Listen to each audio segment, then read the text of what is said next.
آج 30 جون 2026 ہے اور آج کا دن اقامہ ہولڈرز کے لیے ایک بہت ہی اہم دن ہے، کیونکہ آج کے دن میں ایسے تمام افراد جن کے ورک پرمٹ 90 دن سے زیادہ ٹائم ہو چکا ہے، ایکسپائر ہو چکے ہیں، ان کو کفیلوں کے سسٹم سے، کمپنیوں کے سسٹم سے نکل جانا تھا اور پھر ان کو ایک آزادی ملنی تھی، اور دوسری طرف انہوں نے ٹرانسفر لے لینا تھا۔ اور حروب کی خبریں سوشل میڈیا پہ بہت زیادہ وائرل ہوئی تھی کہ حروب لگ جائے گا، لیکن میں نے اس کی پہلے بھی تردید کی تھی۔ تو آج کی لیٹسٹ اپڈیٹ 30 اپریل کے حوالے سے یہ ہے کہ آج سعودی وزارت الموارد البشریہ کی جانب سے ایک اپڈیٹ جاری کی گئی ہے، جس میں یہ جو آج کی ڈیٹ تھی اس کو ایکسٹینڈ کر دیا گیا ہے مزید 6 مہینے کے لیے، یعنی دسمبر 2026 کے اینڈ تک کفیلوں کمپنیوں کو یہ رعایت دے دی گئی ہے کہ ابھی مزید 6 مہینے کے اندر جن لوگوں کے ورک پرمٹ ایکسپائر ہیں ان کے ورک پرمٹ تجدید کریں۔ اگر دسمبر کے اینڈ تک بھی نہیں ہوتا تو ایسی صورت میں جو ورکر ہے وہ کفیل کے سسٹم سے نکل جائے گا اور پرانے اقاموں کی جو فیسیں ہیں وہ پرانا کفیل پے کرے گا اور بندہ ٹرانسفر دوسرے نئے کفیل کمپنی کے پاس کر لے گا۔ بظاہر ایک اچھی خبر ہے، لیکن یہ سعودی شہریوں کے لیے ہے، سعودی کمپنیوں کے لیے ہے، لیکن غیر ملکیوں کے لیے یہ بری خبر ہے۔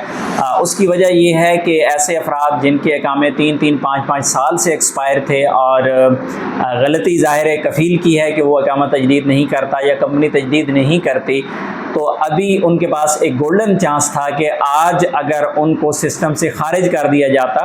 اور ان کی پرانی فیسیں پرانے کفیل پہ چلی جاتی تو نئی جگہ پہ وہ ٹرانسفر لے لیتے، تو ان کے لیے ایک زبردست چانس ہونا تھا کہ وہ لیگل ہو جاتے دوبارہ سعودی عربیہ میں، لیکن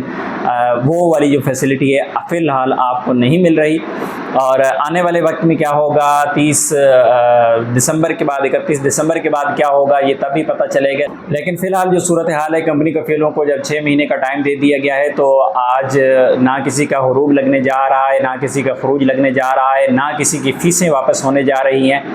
آپ کی فیسیں ایسے ہی شو ہوتی رہیں گی اگلے 6 مہینے تک، جس طرح پرانے سسٹم کے اندر آپ کے اگر نئی جگہ پہ آپ نقل کفالہ کرواتے تھے تو پرانے اقاموں کی بھی فیسیں آپ کو شو ہوتی تھی، تو اگلے 6 مہینوں کے لیے یہ فیسیں بدقسمتی کے ساتھ یہ آپ کے اقامہ نمبر کے ساتھ جڑی رہیں گی۔